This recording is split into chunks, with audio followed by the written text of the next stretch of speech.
Existem várias formas de você tentar diminuir os aumentos na pressão arterial, principalmente a pressão arterial sistólica, durante uma sessão de musculação em pessoas hipertensas.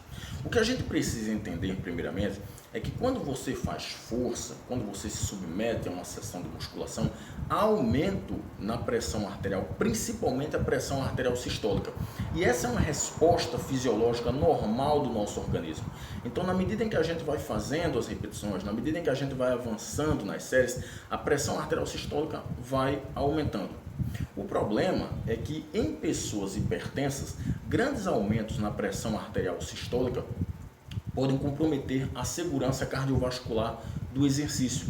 Então, usar estratégias para tentar diminuir esse aumento, porque aumento vai haver, né? O que a gente tem que fazer é tentar diminuir esse aumento, são estratégias muito bem-vindas. Então, você tem várias estratégias, né? Por exemplo, aumentar o tempo de intervalo entre as séries, evitar fazer um grande número de repetições e levar essas repetições até a fadiga ou até a falha concêntrica. E falando em falha concêntrica, eu tenho um vídeo aqui falando sobre isso, né? Explicando o que seria falha concêntrica.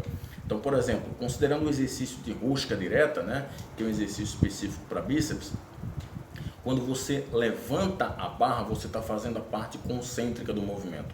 Quando você abaixa a barra, você está fazendo a parte excêntrica do movimento. O que seria falha concêntrica? Eu tento fazer a parte concêntrica do movimento, mas a fadiga muscular não me permite mais e aí a barra cai. Isso seria denominado falha concêntrica. Quando a gente faz falha concêntrica, o aumento na pressão arterial é maior. E um outro ponto é que quando a gente faz falha concêntrica, geralmente a gente faz uma manobra chamada manobra de Valsalva, que é um travamento na glote que a gente faz para tentar fazer mais força. Quando você faz manobra de Valsalva, há um aumento abrupto na pressão arterial sistólica. Isso não é seguro para pessoas hipertensas. Então, evitar a manobra de Valsalva, evitar a falha concêntrica, evitar fazer um grande número de repetições, são estratégias que podem diminuir o aumento na pressão arterial. Inclusive, uma outra estratégia é dar intervalo de repouso entre as repetições. Por exemplo, vamos cogitar que você vai fazer um determinado exercício e vai fazer 12 repetições desse exercício. Então, você faz 6 repetições, para dar um intervalo de 5 a 10 segundos e depois faz as outras 6 repetições. Isso é intervalo de repouso entre as repetições e essa é uma estratégia que diminui os aumentos na pressão arterial e pode ser usada em pessoas hipertensas. E falando nessa estratégia, eu cito um estudo que foi publicado na Sports em 2018 por pesquisadores espanhóis e americanos, onde eles usaram 15 homens jovens e saudáveis que foram submetidos a 2 situações no leg press. Então, presta bem atenção. Nas 2 situações, eles fariam 40 repetições, ou melhor, eles fizeram as 40 repetições. Só que fizeram essas 40 repetições de maneiras diferentes.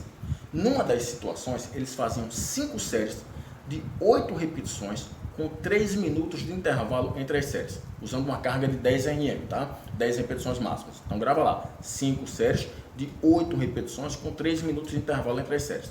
A outra situação, eles também fizeram as 40 repetições, só que eles fizeram da seguinte forma: eles faziam uma repetição, dava 18 segundos de intervalo, especificamente 18,5 segundos de intervalo, fazia outra repetição, 18 segundos de intervalo, outra repetição e assim sucessivamente até chegar nas 40 repetições. Então, baseado nesses 2 protocolos que eu estou falando para você, você já pode notar que nesse segundo protocolo aí, dificilmente as pessoas fazem isso nas academias, né? Você provavelmente nunca deve ter visto isso, mas tudo bem, vamos lá. O que é que aconteceu? Os pesquisadores queriam comparar esses 2 protocolos para ver desses 2 qual causava maiores aumentos na pressão arterial. Ou melhor, se esse protocolo em que eles davam 18 segundos de intervalo entre as repetições causava menor aumento na pressão arterial sistólica. E o que é que eles observaram? Que não. O protocolo que usou 18 segundos de intervalo entre as repetições causou até um aumento maior na pressão arterial. Por exemplo, a média do pico da pressão arterial sistólica para esse protocolo aí que deu 18 segundos de intervalo entre cada repetição, a média de pico da sistólica foi de 162 milímetros de mercúrio. Já o outro protocolo, que fez 5 séries de 8 repetições com 3 minutos de intervalo, o pico da sistólica foi de 148 milímetros de mercúrio. Ou seja, para este estudo, dar um intervalo entre as repetições causou até um aumento maior na pressão arterial sistólica. Portanto, não foi tão seguro quanto as pessoas falam, né? Só que esse estudo tem algumas limitações. Por exemplo, ele usou indivíduos normotensos, ou seja, indivíduos que não têm pressão arterial alta. O interessante seria que ele usasse indivíduos hipertensos, porque a resposta ao exercício de hipertenso muitas vezes é diferente da resposta da pressão arterial ao exercício em pessoas normotensas. Muitas vezes a pressão arterial se comporta de maneira diferente. Um outro ponto é que eu acredito fielmente que estudos aplicados devem reproduzir muitas vezes, ou todas as vezes, né, aquilo que se faz na prática, aquilo que se faz no dia a dia. E dificilmente você vai encontrar nas academias, nos centros de treinamento, alguém que faça 40 repetições num determinado exercício, dando 18 segundos de intervalo entre cada repetição.